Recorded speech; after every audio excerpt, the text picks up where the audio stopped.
Hi, everybody. Welcome back to the Black Carnivore podcast. And if you are new, I really appreciate your being here. And I ask you to click subscribe and like and hit the little bell icon so you can get notification every time I put up a video. That's if you're on YouTube. If you're listening on, your podcast player, I encourage you to subscribe so you can make sure to hear all of the upcoming interviews and everything. So today I'm actually really excited to bring on Michelle Hearn, who is just getting ready to put out a book. And I'm really excited to bring her on because I not only admire her as a fellow carnivore, as someone who has put together a really incredible resource for all of us, but as a friend and as somebody that, I have been friends with for quite some time in the space and just really a wonderful person. So I'm excited for you to get to know her as well. And let's just dive right in.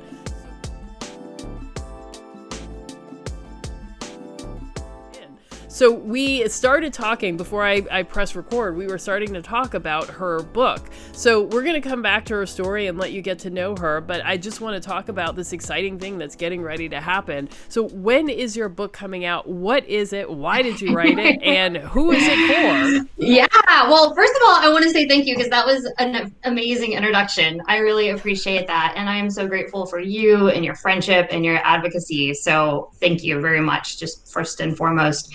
Yeah, I'm so excited. The book is called The Dietitian's Dilemma because I am a registered and licensed dietitian. I practiced for about 11 years. And so what happened? Being in healthcare, I saw a lot of things that I questioned. I didn't necessarily agree with. Even as a young dietetic student, I noticed that we were giving, people with diabetes, we were giving them a significant amount of carbohydrates, putting them on these consistent carbohydrate diets where they were getting 75, 90, sometimes over 100 grams of carbohydrates per meal. And I would ask questions like, does this make sense? These people can't really metabolize carbohydrates. So why are we giving them so many carbohydrates? We'd put people on heart healthy diets, and we would restrict fat and salt, but they could get up to, I had a guy get 140 grams of carbohydrates at a meal, 70 grams of sugar. Wow. I worked in 2 different psychiatric facilities, and I found out that the number one cause of mortality, what people with psychiatric disorders is heart disease, which we know is very closely linked to diabetes. And when I started looking at what we were feeding our people in the psychiatric units, it averaged about 38 teaspoons of sugar a day. So wow. I had this dilemma. I had this problem that I couldn't reconcile. I struggled, and I brought up concerns, and I would bring clinical data, but I felt, like I couldn't move the needle while working in the hospital. The Academy of Nutrition, which sponsors the governing board of all dietitians, is sponsored by companies like PepsiCo, Frito-Lay, ConAgra, General Mills. And so I don't really think we're going to see the nutrition guidelines shift. I mean, maybe, but I struggled with that. So, but it wasn't really, and we can talk about this more too, it wasn't really till I lost my own health about 16 months ago that I really made the jump and the change and was like, okay, I have to write a book. I have to talk about this because I think most people kind of intuitively know, like, it's not that great, our nutrition guidelines, but I don't think we really understand how fundamentally backwards it is and corrupt it is. And I think if we start asking questions like, is there a better way? Then we're going to actually start to move forward. Mm-hmm. Yeah. So yeah, that's the brief introduction, but yeah. And I can walk through like exactly, what it's about. So it's my story. The first chapter is my story. Like, how did I get here? And then I go through 5 disease states that I thought I could speak really well on. And I had seen in the clinic what a low carbohydrate diet can do. And those disease states include diabetes, mental disorders, including severe anxiety disorder, depression, bipolar disorder, schizophrenia, schizoaffective disorder, eating disorders, including anorexia, binge eating disorder, bulimia, sarcopenia, so muscle wasting. Specifically, I saw a lot of sarcopenic obesity during my time in the hospital. And what is that? I have patients that are so profoundly overly fat but undernourished. They're obese but they're malnourished, 400 or 500 pounds, but they're just no muscle, can't actually need assistance to stand up to use the restroom. And the final disease state I thought I could speak really well on was heart disease, because there's so many misconceptions around saturated fat and LDL and heart disease. And then we have a chapter on plants versus animal, because there's this whole movement that we just need more plants, this plant-based diet, more plants. You can never get enough plants. If you don't have fiber, you'll die. And so, I really broke that down. Then I have a whole chapter on how did we get here? Where did these nutrition guidelines come from? And it's bizarre. Like, it sounds like a science fiction, it goes from, what happens, with religion and wars and everything. But I think if people really understand kind of how we got here, I think it'll make more sense to why this isn't a great idea. This potentially may not be the best for everybody's needs. And then I've had a few people ask me, I'm an ultra runner now. Like, what do you eat to run? What do you eat as a low carb, high meat athlete? So I did throw in a chapter on what I eat to run, just because people were curious. But I'm really proud that Dr. Nevada Gray is writing the foreword. Health coach Kate is doing the graphics. We're going to cite over 200 clinical trials. My works cited works cited section is 21 pages, because I thought it was really important to have that too, right? This book, I want everybody to be able to read this and understand this. This is not a super sciencey over your head book. This is like, wow, I get this.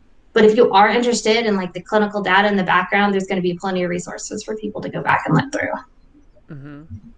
Wow, it's so awesome that we're starting to see these kinds of books that really, dig into the science. I mean, it's carnivore is hard enough, and like it really helps to be able to have, to have something that, where you can look at the studies, you can look at the mechanisms to understand why it is helpful. So I love that, you've really dug into that. Yeah. Yeah, and I think people need that, because I think if you're, I definitely feel like the best testimony is your own. And that's another thing that's in this book is I feel very grateful that I had over 20 people offer their testimonies and say, my life has changed so much, including, your testimonies in there. I'm so grateful for, Dr. Hampton, Dr. Robert Cywis. We've got members of the carnivore and ketogenic community.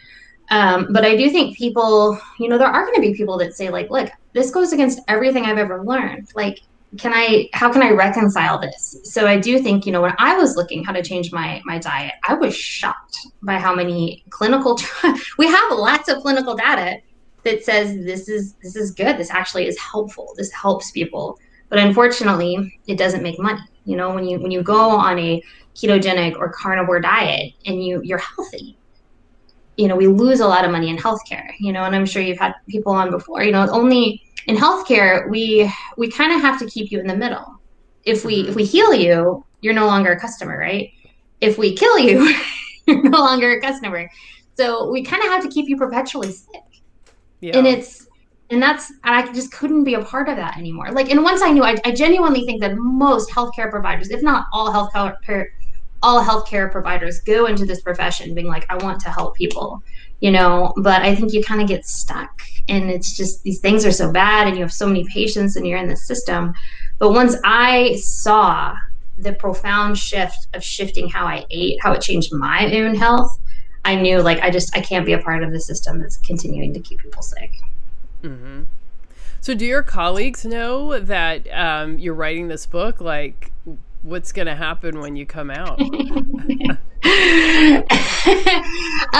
I've mentioned it. I think, when I first started following this way of eating, I was working in acute care at 2 different hospitals in Portland, and some of my colleagues could kind of get behind it because it was like, well, maybe she's doing this for her running. But I was just kind of dubbed like, Michelle's just odd. It's all the dietitians in the morning are eating their oatmeal, their bagels, and here I am with like my pound of ground beef. And they're like, oh, that's different, So, I've kind of had to come to terms with, I've had several people actually reach out to me and tell me that I could be in trouble with my license. I could get But once again, I'm happy if they want to come and, try to challenge what I'm doing. I have all the clinical data to back it up. And I'm also not making any definitive statements in my book. I'm more asking questions like, does this make sense? Could this help me? This is my story and my history. This is what I've seen. These are other people's testimonies. And so I have a feeling that it won't be very well received by a lot of the dietetic community. But there comes a point in your life where your truth is so strong. And like I've said before, like my only desire, like my only two life goal, I want to chase my passion and I want to help others. That's it. I'm as a long distance runner, I want to be able to run. And this way of eating gave me that back. I completely lost that 16 months ago. And so, now I can chase my passion. And this, by advocating, I'm going to be able to help other people. So I kind of had to put all the cards on the table and say, come what may, like if they come at me, okay, if they take my license, okay. All I want to do is help people because I desperately needed this book years ago. I wanted to write the book that I needed when I was struggling with, debilitating anxiety and depression. And I just want people to know there's another way. There's so much fear mongering around meat and fat, and it's just bizarre in my opinion. Mm-hmm. Yeah, absolutely. So when is your book coming out? It's funny because at first it was like, oh, it's going to be fall. And I will tell anybody who's interested in writing a book, I would recommend that you make sure you cite as you go. Don't try to come back and work cite. That was the whole month of my life. Also, be careful to what you promise. But it looks like, so here it is officially, as we are recording this, the very end of November. It is done. So it will be going to be professionally edited in about a week. And so the goal is January 2021. But how about I just say early, just in case it gets pushed to February. But I'm going to have a website very soon within the next few weeks. And so, I'll have updates there and I have updates on my Instagram. But early 2021 for sure. So not in time, though, for Christmas? No, definitely not. I really wanted it to be, but it got... Yeah, the process is phenomenal. Writing the book is wonderful and fun, but every other little thing that goes with it is, even taking like photos for the cover and stuff is not my favorite thing. Yeah, and I see your T-shirt. You've got merchandise already too. Yeah. I actually got this off Etsy. This is, I would love to make one specifically for me, but I found this a while ago. So, this is just kind of what I do. Eat, meet, repeat. I need like a little, run, right? Right over there. But I've really enjoyed, as I've done some YouTubes and podcasts and things, I found a few kind of fun, I have a shirt that says like Body by Brisket and just, because I think now too, I've designed some shirts and I put them up on Redbubble, so you have to check out mine. I love you. Yeah, one of my favorites, it says meat is ancestral, and it has those cave paintings of like, the old, that are on the old, early cave paintings from early man of us hunting. So that's one of the ones I designed. So definitely check it out. I will send you a link to my Redbubble. Please do. Well, you know what these are too? These are like great conversation starters, because when we went to the race, I wore this shirt and somebody came up to me and was like, you don't look like you eat any meat. And it was just a great opportunity to be like, actually, I really don't eat any carbs. It's not, so we actually were able to have a conversation. But and it's kind of fun. I just like, kind of like rocking some of the carnivore gear. Well, tell us your story. You had said before you had lost your health about 16 months ago. So what happened, and how did you figure out that this was the way to go forward? Yeah. So like really briefly, like way backing up, my history really starts when I was 12. I had a very serious eating disorder. I was diagnosed with anorexia. I was almost 5 feet tall and 57 pounds. So, BMI was 11.7. I was having heart arrhythmias. My kidneys were shutting down. I started like, as your body goes into that really starvation mode, you start to grow like fine hair on your face. And I was put in inpatient treatment in Wickenburg, Arizona for 2 months. So, my parents left. And I remember right before leaving, they told me like, oh, you got to stay here. We have to talk to the doctor. And, I was 12, so I'm kind of like slowly sneak, like, what are they saying? And I remember the doctor telling my parents, like, look, this just doesn't look good. Like, we don't really see people this frail survive. Like, you guys need to be ready. And so that was, that was terrifying. So at the age of 12, for 2 months, I was left in Arizona. So wait, I'm sorry. When you were 12, did you, I mean, at that point, had you realized that how serious the situation was, or did you think that you were, No, you didn't really not get at all. that? Yeah. No, definitely not, and I'll talk a little bit more about like some of those dynamics like in my book and stuff. But I think, anyone who's experienced an eating disorder, like it takes over your whole life. Like my whole life revolved around starving myself, trying to exercise as much as possible. And I knew things were changing, like I was a straight A student and I couldn't focus. I was cold, my grades were falling, but you stop caring about everything, Sorry about So that. Yeah. it's okay. And so Go ahead. and then I remember at that point too, like when I went into treatment and I heard the doctor say that to my parents. I remember thinking like, oh, I'm not here to get better. I'm actually here to die. Like, and I actually at that moment I was relieved. Like I was so grateful because I thought like I'm causing my family so much sadness and so much pain. And I also thought like, oh, it's almost over because every day is awful. Like I was, I'm starving. I was getting physically abused in school, bullied. I was, mentally, I hated myself. I didn't feel like I had any worth and so, yeah, so that was obviously a really dark, terrible period in my life. And I am incredibly hard on healthcare in my everyday advocacy and in my book, certainly. But I will say for like acute needs, if you're in a traumatic car accident or something, like healthcare can save your life. I feel like healthcare can be great for like emergency, we got you, right? And so, that experience certainly saved my life. But I had crippling anxiety my entire life. And I was just told, like, hey, if you recover from anorexia, then it's always going to be in the back of your mind. You're always going to be thinking about food, obsessing. And I just kind of accepted that as that's just how it is. I can still function. But that was one of the reasons I wanted to become a dietitian, was because I wanted to help people who, like, specifically like young women who struggled with eating disorders. And so, fast forward, gosh, into, my early 20s. And, I finished out my degree. I went through the dietetic internship. And that's when I started having some of those, questions we talked about at the beginning of this. I don't understand some of these things. And specifically, I got to do rotations in the ICU. And I would look on the back of tube feeding formulas and I'd be like, I'm not sure if maltodextrin, corn syrup, canola oil should be the first ingredients for someone who's been in an accident or, and I was just told like, oh, it doesn't matter. It's all the same. It's calories in, calories out. And, I asked so many questions. I was kind of pegged as like, oh my God, this Michelle is the most difficult dietetic student. But it didn't make sense to me and it didn't add up. Like, it doesn't seem like this is what we should be feeding our, people who are sick or people who are injured, right? And I also saw that a lot of patients who were obese or were struggling, there was this dynamic in healthcare where doctors and, other healthcare professionals would say like, my God, if these people would just move, if they would just eat healthy, like it's just they're lazy. Like that's the problem. It's not that, it's not that these guidelines are wrong. It's that these people are wrong. And of course, there's always exceptions. Certainly there are people who just don't care and are eating whatever. But the more people I saw, the more I said, like, man, these people are really trying. Like they are exercising and they are. And I had people tell me like, look, I'm hungry all the time. And so, I continued to have these disconnects as I worked in healthcare. And then, I'm a distance runner. I've been a distance runner quite most of my life. I wanted to qualify for the Olympic trials and the marathon. So I've run 12 marathons. I've qualified for Boston 12 times, but wow. I wanted to.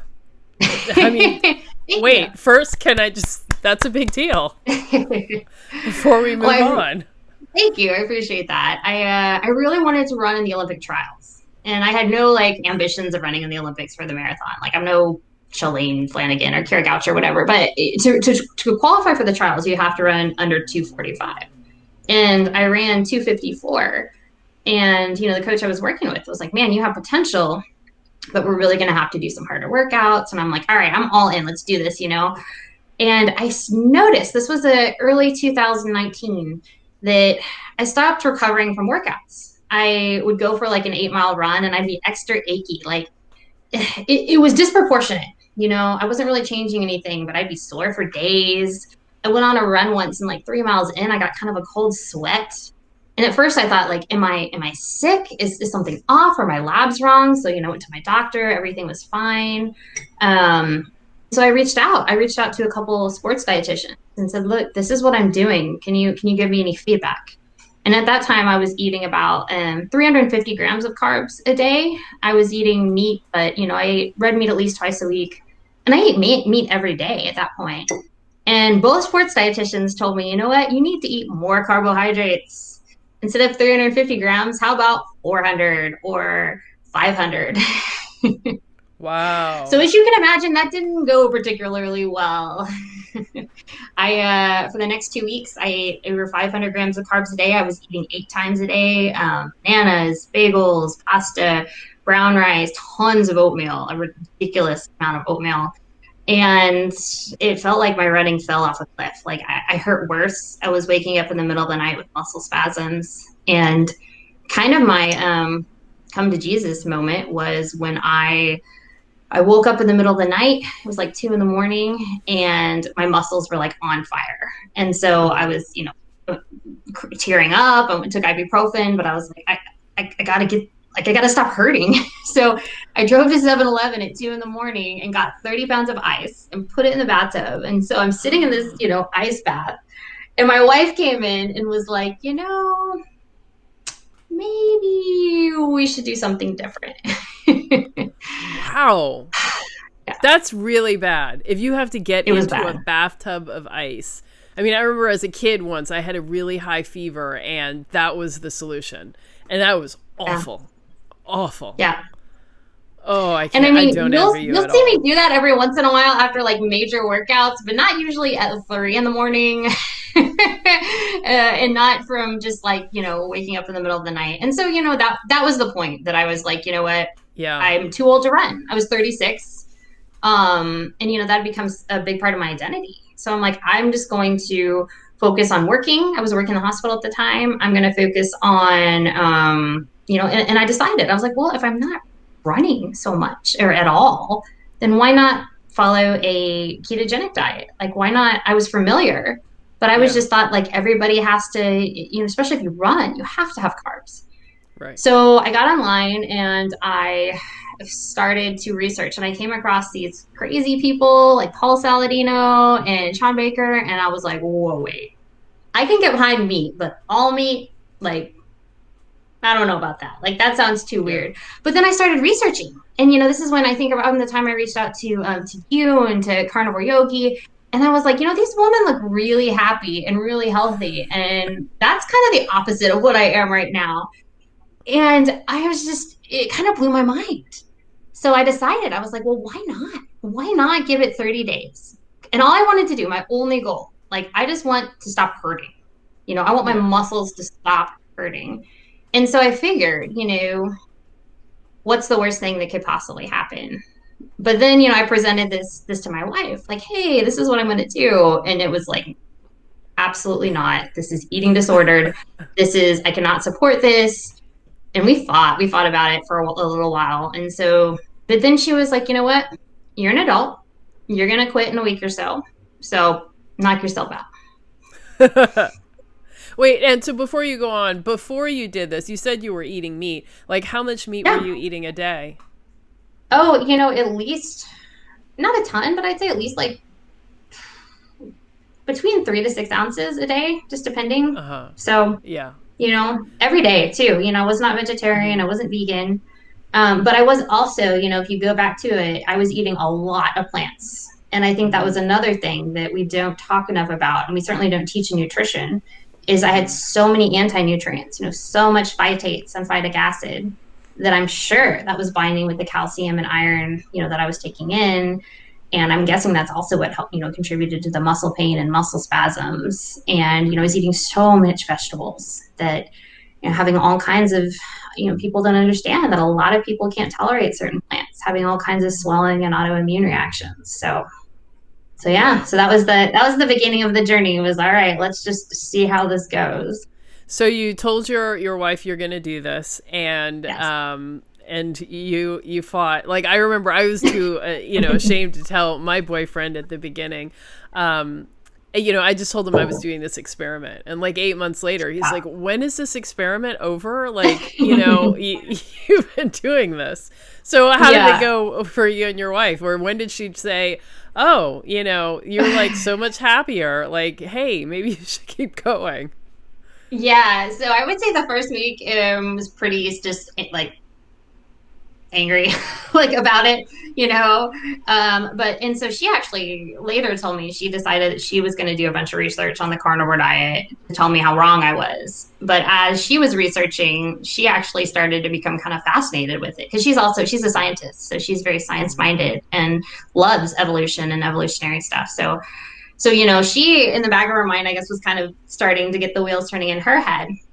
And then I personally started to notice about week 3, like my muscle pain was gone by then, but I kind of also contributed it to like, well, I'm not running anymore. But I just noticed that I was like so calm. Like, I mean, I've had debilitating anxiety, since I struggled with an eating disorder. So, what is that, 24 years? I mean, there have been periods of my life where I've had depression, I've dealt with suicidal ideation. And, my wife and I, Karina's her name, had been together for, at this point, 12 years. But, last year, about 3 weeks in, she asked me if I would come sit with her. I said, yeah, sure. And so I went and sat down, and she like took my hand, and she's like, I don't know if I like this yet, but this is the best your anxiety has been in the 11 years that I've known you. Wow. So like, that was big. That was just like, so even after a few weeks, she was able to see a dramatic and discernible difference. Dramatic. And that's what that's another thing that I tell people is like, it's amazing. I mean, I was dealing with anxiety for decades.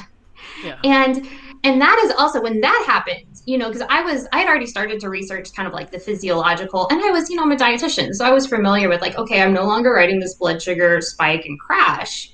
So I understand why maybe that's kind of leveling out my emotions. But I was like, okay, now I really need to understand why my brain is so much better. And that's when I really dove into the work of Chris Palmer and Georgie Ede, and really started to look like, what does the data say about neurotransmitters in our brain? And I was shocked by how detrimental carbohydrates, more specifically processed carbohydrates and seed oils, are to neurotransmitters in our brain.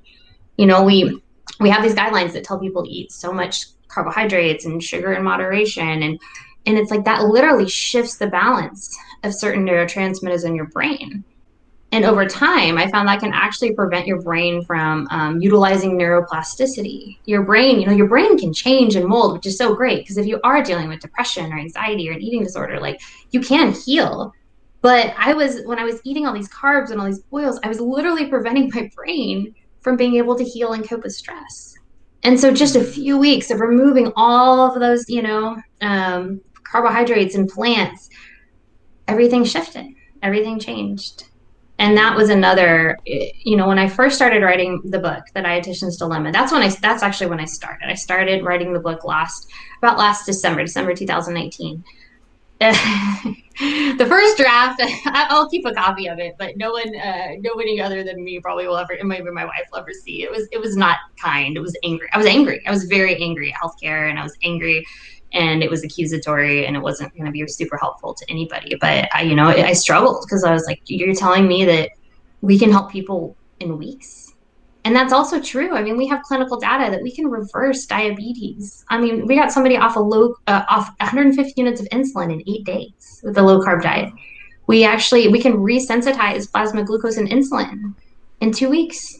2 weeks, it almost sounds too good to be true, and when I saw, people like you and several others, I was like, gosh, this seems too good to be true. But I was amazed. I was shocked. Yeah. Well, I am glad that you stuck with it. And, I know we talk about doing, trying carnivore and doing it for a month or 3 months to really see a difference. But I'm surprised at how much difference you can see, like within a week or 2 weeks. Like Yeah. it is quick. And, I think that the ketogenic part is really important, and it's important for me to be in ketosis, and I value that. But there's something else that goes on with carnivore that doesn't happen with keto. And I think it really is about what the plants are doing to us, especially for people who are particularly sensitive. So, did you think that, did you have autoimmune stuff as well? Or, because that's what I hear from people, or thyroid, or I don't know. I don't know, but my suspicion would be yes. My suspicion would be that I certainly don't tolerate certain plants very well.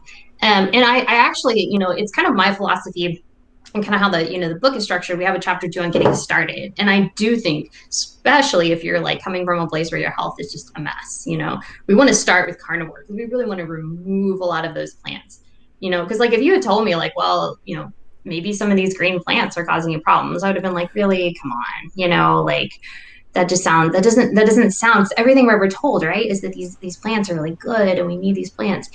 And yeah, but when I removed them, I think two things happened, right? I was obviously getting rid of a lot of those things that could potentially be irritating my system. But then all of a sudden, like a significant portion of my calories was coming from like meat and beef. So I was finally able to absorb the zinc and the B12 and the carnosine and the carnitine and, all these different nutrients, the iron that's in meat without it binding to plants. So, and I found, I've added some plants back to my diet, but I've also found that certain things I don't tolerate well at all. Like I don't do nightshades. I don't do, I do very little fruit, just stuff that I just ate a ton of. So it's my suspicion that a lot of my muscle pain was probably a combination of, obviously that significant high carbohydrate diet, but potentially some of those anti-nutrients or just, autoimmune reactions that I was having in plants as well. Mm-hmm. So you have added some plant foods back, like how often or how much or what kinds? Yeah, it really depends on my training.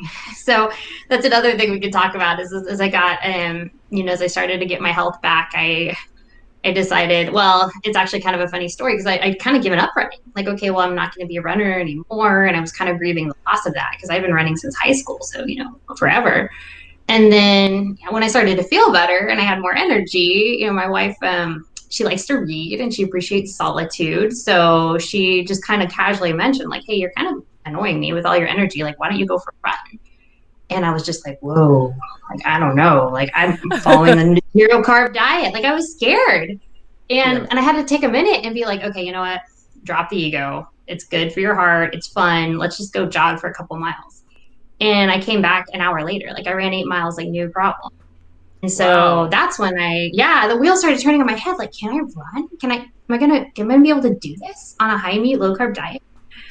And and so, and then of course my wonderful partner, my wife was like, oh, this is gonna be so good. You're gonna be a recreational runner and we'll go to a trail. And I was like, what if I ran an ultra marathon? What if I decided to run longer than a marathon? Dear Lord. So so I connected with Zach Bitter, who holds the 100-mile world record as my coach. He's a fantastic human. He also follows the low carbohydrate diet. So yeah, when I first started running, my running, he told me like, look, we're gonna go real slow because you're still adjusting. It can take people months to years to fully adapt to a low carbohydrate diet. But yeah, when you're eating less carbohydrates, your body becomes so much more efficient at burning fat for fuel. So I was relatively, I would say, under 25 grams of carbs for, several months. And the carbs that I did add, I added a little bit of blueberries. Those seemed to be okay in my system. We'd have some carrots at night, and that seemed to be just fine. But yeah, we did that for several months, after, and I did pure carnivore for a month. And then it was like, okay, now we're going to start to kick up the volume. So I was running about 60 miles a week. And it was like, okay, now I'm going to need to do a little bit more. So we kind of, my wife and I, we kind of experimented like, well, let's try a sweet potato. Let's try rice. Let's try some of these carbohydrates. And nothing really worked. Like I didn't feel great. And so we finally just talked about like, what if we did some like something fermented? So she makes long fermented sourdough. The whole process takes about a week. We're going to put a video on my channel just because we've had people ask like, how do you do this? So I just did that. So for, probably another 6 months, I was, a little bit of blueberries in the morning, long fermented sourdough at night was my carbs. It was less than 50 grams. And then the final stretch before my ultra marathon, when I was running a little over 80 miles a week, then I had just another piece of sourdough. So it's not too exciting. But yeah, I got up to about 75 to 100 grams of carbohydrates toward the end of that training plan. But yeah, it was nothing like, and that's another thing that's so nice about the carnivore way of eating is it's so simple. I've had people reach out to me and I don't know if they're expecting something like crazy, like, oh, I drink yak milk in the morning and llama tears, but it's like, no, I really eat beef. We have a, right? It's weird because you're like, what is the secret? It's like, what the secret is I run every day. And I eat a lot of meat. We have a farm. We found a regenerative farmer that lives about 90 minutes away. So we have a share of we buy a fourth a cow at a time.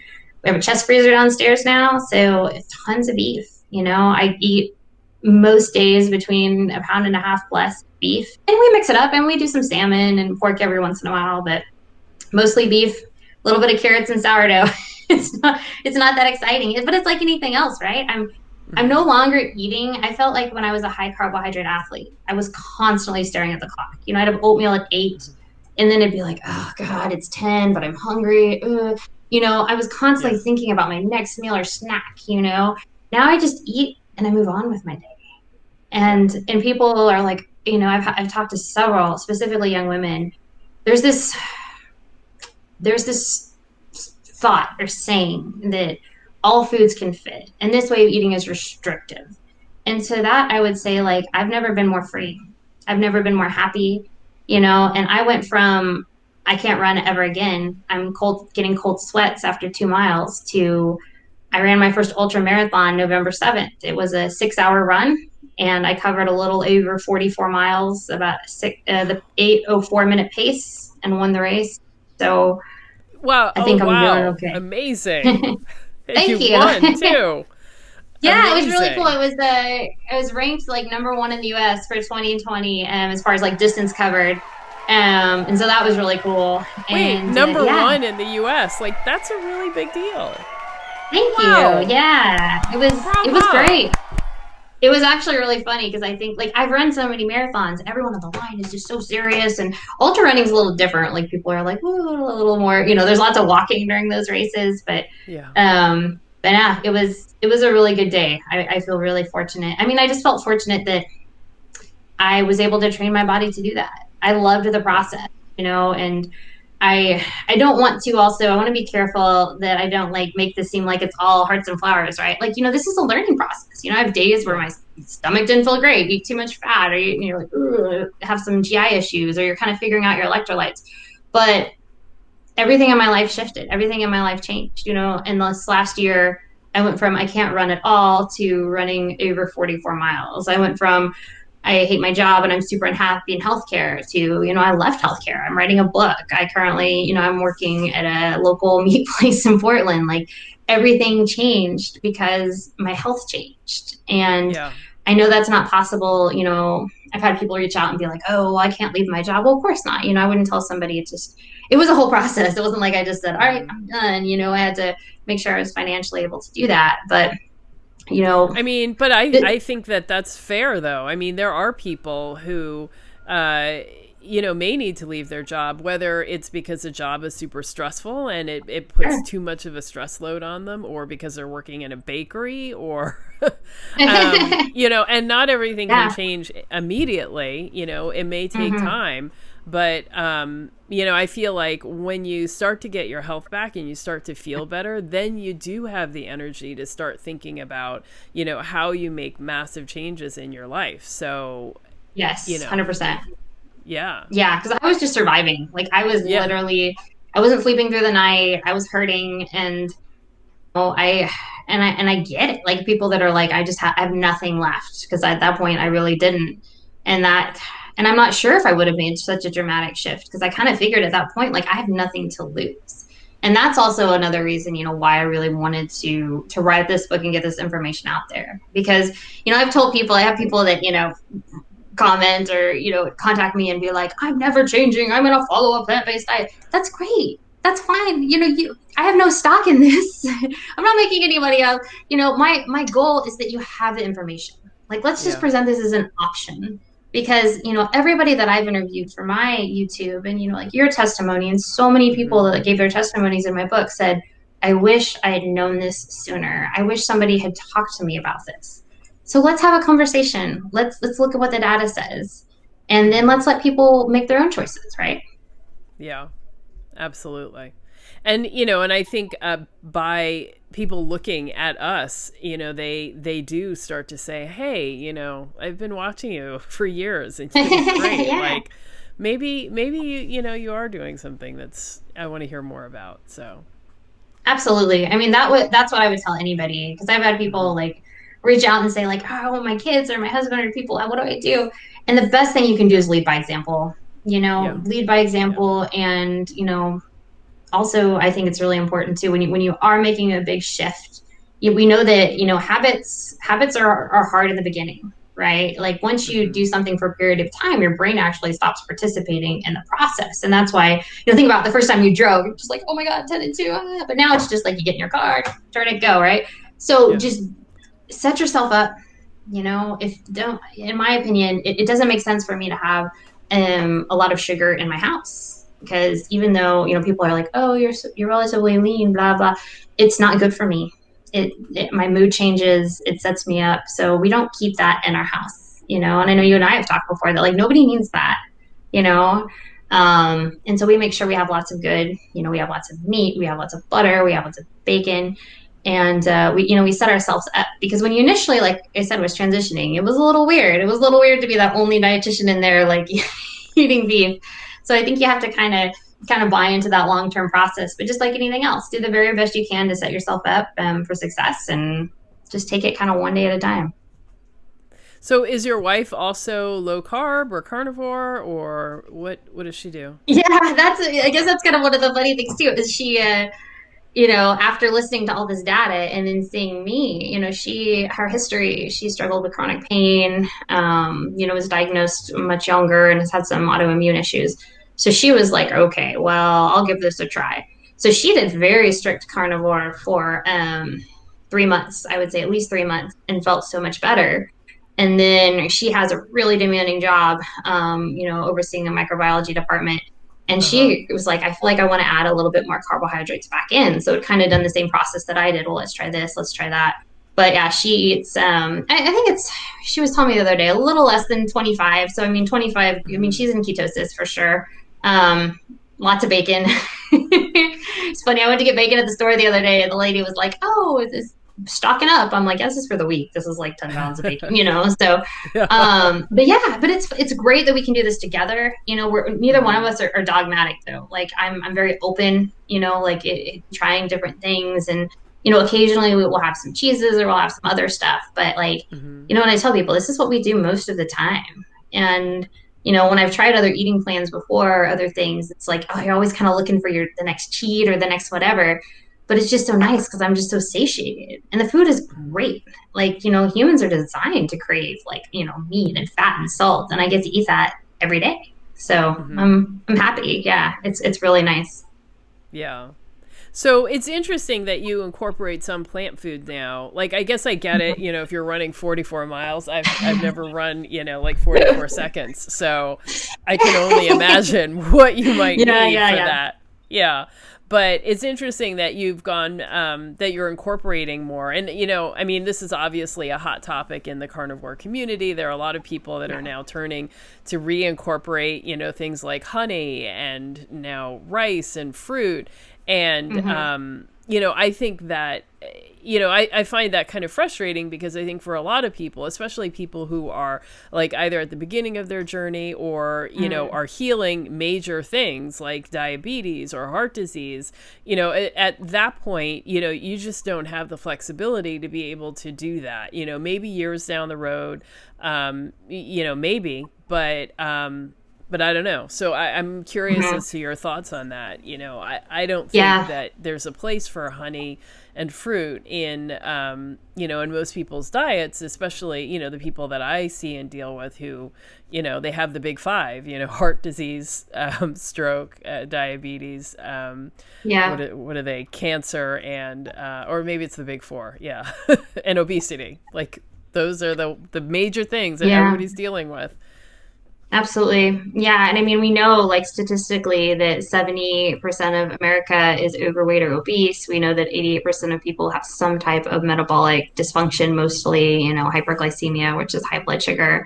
And yeah, I can hear that being like, okay, we've got, these people that are saying like, try this, try that, try this. And I would never want this to be confusing. And I do think that, kind of how I structure my nutrition too, like is, when I finished my race and I had 2 weeks off of running and I was just kind of going back to working and whatever, I went back to zero carb.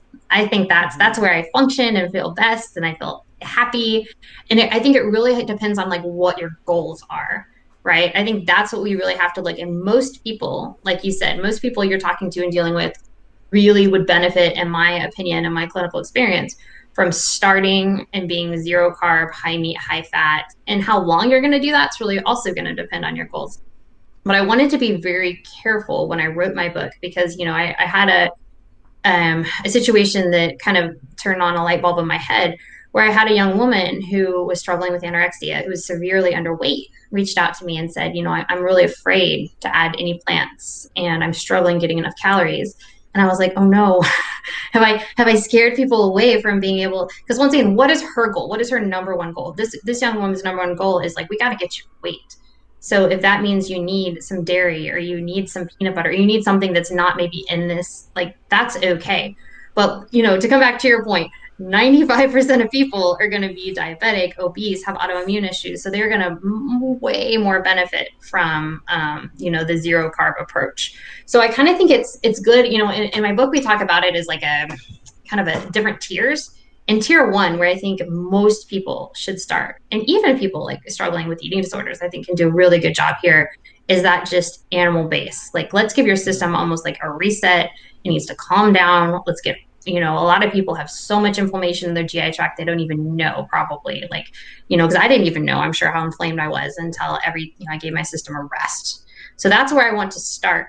And then, but I do think we have to be careful not to be dogmatic, because if someone had said like, okay, Michelle, well, that's all you can ever eat forever. And I was like, well, I'm running a lot, so I need just a little more. Is that okay? Like, no, no, no, no, So I do think at that point, because I do think most people, humans, we have what's called metabolic flexibility. Once you're metabolically healthy, you're going to have a little bit of flexibility. But coming back, and I like to make this point when I'm seeing patients in the hospital. I'm not just seeing someone who's like, oh, Bob is 20 pounds overweight, or oh, Mary is pre-diabetic. I mean, I'm seeing people who are massively obese, legs amputated from diabetes, just had heart failure, kidney failure, stroke. So these, yeah, the kind of people that, we're talking about, like our country in general, like our health is very poor. So that, in those circumstances, I certainly think most people would benefit from a pure carnivore diet for a set period of time. And then once you're, metabolically healthy, then does it make sense to say, like, what is my ultimate goal? Well, for me, my Well, ultimate goal was, oh yeah, go ahead. Sorry. well, I guess the question I have been pondering is what kind of, I mean, how much metabolic flexibility can you regain? I mean, let's say you're 53, you've been obese since you were, 20 something, and you've been struggling with diabetes, or it was undiagnosed or untreated for quite some time. Like, Sure. and then you go on and you do this, and let's say you do it for 2-3 years.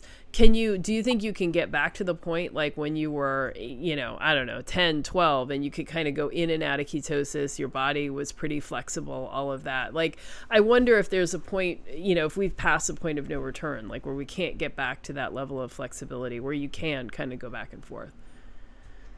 Yeah, that's a great question. And to be honest with you, like that, I don't know. I don't know if, you're I do know that the body has a tremendous capacity to heal. Like I've seen some people that blow my mind. Like, whoa, like how far they've come, like maybe say in several years of following either a ketogenic or a carnivore diet.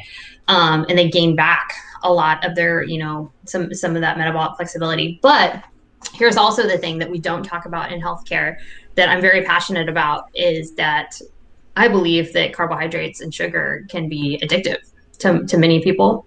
And if you're somebody who's been massively obese or diabetes or diabetic or used carbohydrates as a coping mechanism for a very long period of time, then I think you need to ask yourself if this is something I need to have in my life ever.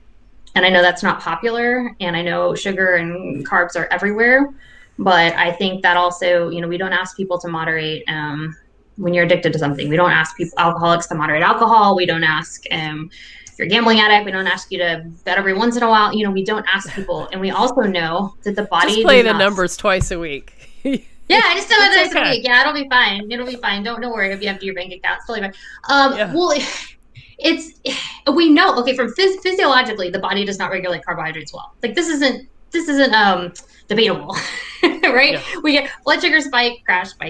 You're going to have insulin. You have these different mechanisms in your body that are going to keep you from, get the sugar out of your body. But I like to use the example, like if you and I start eating a steak, at some point we have so many good feedback mechanisms that'll be like, oh, hey, we're good. But you can eat, like you or I could probably plow through a whole thing of Oreos. Like we just don't have enough mechanisms that say stop. Like it's not, and then not only that, just with sugar and carbohydrates, even whole food carbohydrates, we don't regulate very well. But then you have there's people whose full-time job is to find the bliss point of foods, processed foods. Yeah. And what is bliss point? Bliss point's where when you eat it, it lights up your brain, lights up those neurotransmitters. It's perfectly sweet, perfectly salty. Because it's like if you ate, let's say coffee creamer. If you had French vanilla coffee creamer and it was super sweet, you'd be like, oh. But if it wasn't sweet enough, you'd be like, eh. So it's like exactly sweet enough to where you're just like, this is so good. And then it lights up that sensor in your brain. So we literally have, processed food companies that are overriding our neurotransmitters. Yeah. So it's like, there's this whole movement that all foods can fit. It's like, are we sure these are foods? But yeah, to answer your question about metabolic flexibility, I don't know. But I do know that the human body does not require carbohydrates. You don't need them to live. In the plants that I eat, whether it's the long fermented sourdough or the carrots, I'm not eating those for their vitamin and mineral content. People are like, oh, vegetables are so, no, they're not. Your body doesn't absorb that well at all. That's silly. We need to get behind the science on that. I eat my meat, my organs, liver, fat for all the nutrition I need. And then, specifically for my running, I'm eating some more carbohydrates. So why would you say you needed them? I mean, was this to refill your muscle glycogen? Like you just, because of the level of running that you were doing, your liver couldn't keep up with that pace, or?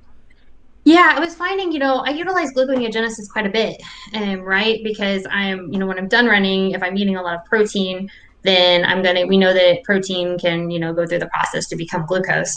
But also protein has a lot of functions in the body, right? Like it's not, most people are like, oh, protein, muscle. Well, yeah, it also has hormones and cell to cell and everything. So I found the more volume I was doing, I just started to be like, man, I'm just not quite recovering as well as I want to, And so, and I reached back out to my coach, Zach, and I said, what do you think? And he said often, when he's in really high periods of training, right now he's running over 150 miles a week. He said, I find that having a little bit of carbohydrates actually just, offsets some of that what I'm utilizing from gluconeogenesis. So it's like an assist, basically an assist. Yeah. It's like throw the ball, and so it's just, it's helping that process out, and it is interesting though, I had somebody ask me, like, do you feel like this negatively impacts other areas of your life? Does it? And I would say to a certain degree, yes. I don't love how carbohydrates make me feel. The last few weeks before my race, I had to have a little bit more than I normally like, and I kind of felt a little more on edge, So in general, I'm very happy, and that'll be something I'll keep working on as I move forward, as an athlete. Like how can I maximize my performance, but also making sure that I'm maximizing my health, Mm-hmm. Well, I think it is kind of important to, I mean, for some of us non-athletes who look at athletes, like I mean, what you do for performance isn't necessarily optimal for health. It's just, No. it's for performance. And if that's your career or, whatever, you have these goals, then that's fine. But that, that may not be something necessarily, your average person who is not doing that kind of training should be looking. 100%. Right. Yeah, I would.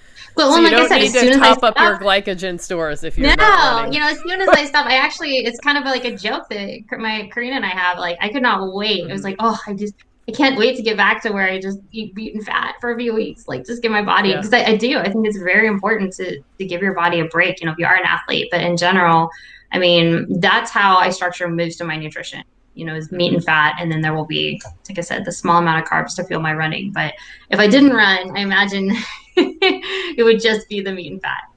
Yeah. Awesome. Wow. So what's next? I mean, are you going to do another race, or are you back to running a regular pace? What is a regular pace for you? I'm going to close these blinds. I feel like I'm getting like light on me here. Yes, I do have, I don't know if that helps at all. I do have so, it took a few weeks off weeks. I'm going to get the book out. That's kind of like the big push right now. It's just finishing everything with the book. But it looks like my next race is going to be in April, as long as it happens. Things are still being canceled, unfortunately. But April 17th, 2021 is a 100K, so 62 miles.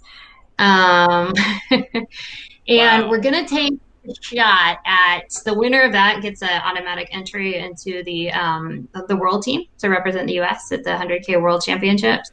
So wait a minute, we're now back full circle that you didn't get the Olympics before, but now you're going to be potentially on the American team. Wait, this is the long distance running American team, Olympics team? Yeah, well, there will be a lot of fast women that will come out. Yeah, so it would be I would love to be in like the top 5 or top 10. I mean, just depending on who shows up and who but once again, before my 44 mile, before my 6-hour race, like the longest I'd run was 30 miles. But, obviously Zach's a great coach and we were training. So the idea of running 62 miles at a time sounds just like, oh my gosh, sounds overwhelming. But I just love this gave me my health back. Like, why? Like, who knows? Who knows what's possible, right? Let's go and see. I mean, the ultimate goal. And then, so that's in April. And then I have a 50-mile race at the end of October.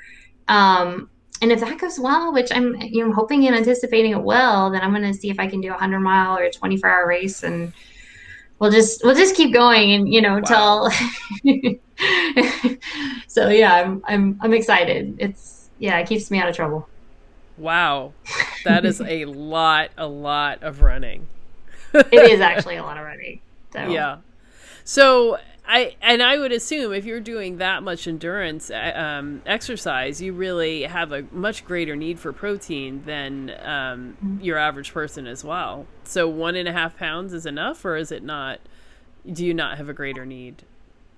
Yeah, I do think Zach and I were talking about this. The protein is one of the most underutilized nutrients, I think, in the endurance community. Like if you go to any run or race, you'll finish and it's like, here's your bananas and your bagels, but it's not really like, here's your hamburger patties. There have been times for sure, especially when my training is really heavy, that I feel like it, I can eat 3+ pounds of meat a day. But yeah, most of the time I would say it's between 1.5 pounds and 2 pounds. And then sometimes I'll add a little bit of other stuff. There'll be a little dairy, or I'll get some protein from, maybe potentially a few other sources. But I haven't noticed, because so much of my calories too is coming from fat. I'm getting a lot of my, calories from butter and tallow and other things as well. So I do think that probably, and I try to eat a little bit intuitively. I do think that sometimes, we'll sit down to eat, and, Korean will have made like 3 pounds of meat for dinner. And it's like, man, just between the two of us, we're never going to finish this. And it's no problem. She might eat like 0.5 pound and I might just go for it, just depending on how I feel. Right. So I'm certainly not afraid to eat large portions, but yeah, I'd say on a day-to-day basis, sometimes I'll, especially after really long runs, I might run a calorie deficit, and then, I'll come back in a few days and, eat quite a bit of fat and quite a bit of protein. So. All right. That's awesome. Well, lastly, I guess I'm curious, your podcast, is that still going, or are you just really focusing on the book, or I have a YouTube. I just have a YouTube. YouTube? I don't. Yeah. I do. I do. I don't even know how many interviews I've had up there, but it's been such a joy Yeah. to, I got to interview just so many different members of the ketogenic and carnivore community. And we've also started posting just shorter videos. I have, if people are interested, I have like what I eat in a day. I have a little video on that. I posted a video on like what we feed our psychiatric community. In the hospital setting. So yeah, the Dietitian's Dilemma is my YouTube. So the same title as the book. So and Okay. I try to post once a week, just various people that I've talked to and that I find interesting and inspiring. Yeah, and I hope to certainly continue that into next year. Well, let's see what the year brings, though. We'll see what other craziness happens. Yeah, I mean, excited to see, the community that is built around your book and around your content. It's really been exciting building the Black Carnivore community and seeing the kind of support, the kind of support that I've made available, seeing that really kind of help and change people's lives. I mean, I can't tell you how many times, I've gotten a message saying, oh my God, I'm so happy I found you. I thought I was alone. And, all of these other communities, I didn't feel comfortable. And now there is this space that is here for me that is supporting me. So, I know that was something that was craved and desired. And, so I'm really glad, to create the community. And, I kind of thought about, like, when I started doing carnivore, I wanted to share this with other people and kind of thought about, like, writing a book or, putting out my memoirs. But now I feel like really the most valuable thing that I could have done was to create a space for people to be that was comfortable and supportive and safe. And, I spoke to you and I just want to say how much I appreciated the support that you gave me back in June when, I came out and started talking about the racism that I experience and a lot of people experience in the carnivore community. And, it really meant a lot to me that you took that very seriously and cared about it and wanted to make sure that you were, doing things in support and even building a book that would, be supportive and encouraging to all types of people to get into the carnivore diet. So I wanted to say thank you for that. You're so welcome. And it is just I love the work that you've done, and I'm so thankful. Like you said, you've created this safe space that's welcoming to people because people need hope and people need help. And there's some really unfortunate false narratives, that around racism. There's certain people that think that racism doesn't exist, which is insane in my opinion. And I'm grateful to be a outspoken person who believes that yes, Black Lives Matter and that we need to do a better job of lifting up Black voices. And, as someone from the LGBT community, like it's hard to be different, and I think we need to lift each other up and support each other. And when we see discrimination and we see oppression happening, we need to speak up and say this isn't okay at all, in any circumstance. And there's going to be repercussions from that. I've had people give me backlash and say like, oh, you shouldn't be speaking out against this. And, you and I talked a little offline how I feel about that. So, it is my goal to help everybody and to welcome all people. And just once again, I'm very grateful for the work that you're doing. Yeah, thank you. And for you as well. So, I mean, I've definitely had people reach out to me asking, are there other LGBTQ people who are doing carnivore and, how can they connect or get support? Or, I mean, there were certainly back at the time that I, really started Black Carnivore, the community, not just me as the hashtag or the Instagram handle. And there were definitely people who reached out who were like, hey, I want to do the same thing for Latino, or hey, I want to do the same thing for LGBTQ. And so, I definitely encouraged other people to do that. And I hope that you will, be able to support those efforts as well. I hope so too. Thank you. Yeah. So, So where can people can go to your YouTube channel, The Dietitian's Dilemma, and where can they get your merch, buy your book, buy your stuff? What do you do? Do you coach? Yeah. Like what, all of those things. I've had people ask me if I coach. I don't at this point. Like I really, and maybe that's something I'll do in the future, but I have a job outside of writing, and I'm running a lot, and, trying to finish this book. But if you want to follow me, Instagram is where I'm most active, and it's just all one word: run, eat, meet, eat. That's kind of what I do. And then I'm on Twitter now at Michelle Hearn, just my full name, HURNRD, registered dietitian. I don't engage or argue on Twitter, so if I don't respond, it's not personal. I just don't tend to read a lot of the comments. But I do, post things, post clinical trials and things that I'm interested in. I'll have a website very soon. I'll have a website by the middle of December that will have, people can put their email address in. So I'll let them know when the book's ready, and I'll just have a little bit more information about the book. And then, you said The Dietitian's Dilemma is my YouTube. So lots of different ways. And, if people have questions or comments, please feel free to reach out. I love, interacting and engaging. So, yeah. Yeah. Awesome. Wow. Well, I'm so glad we had this opportunity to talk today, and I look forward to more. So I'm eagerly waiting for this book to come out. And Me too. Yeah.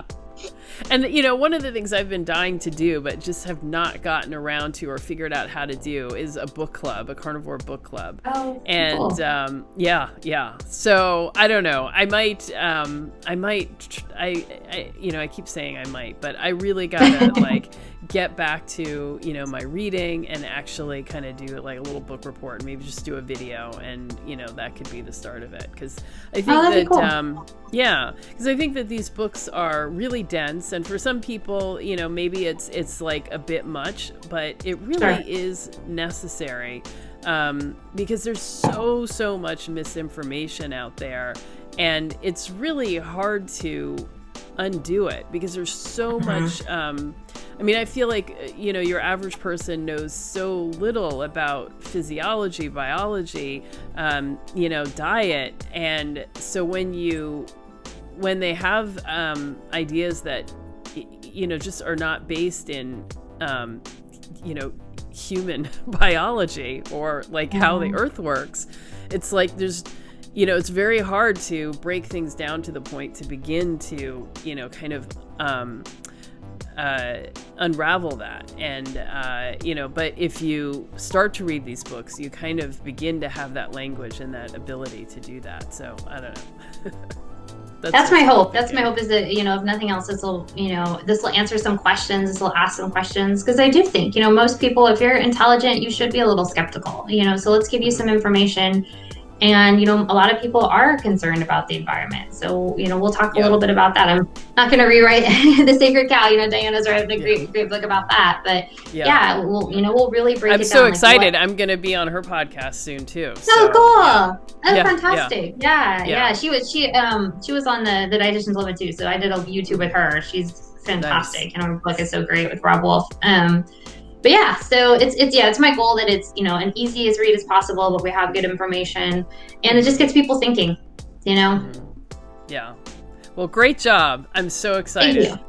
All right. So I will be catching up with you again soon. And to everybody watching and listening, thanks for sticking out and listening to the whole interview. I think this was really great. A lot of really helpful information. And definitely go check out all the other stuff that Michelle's got.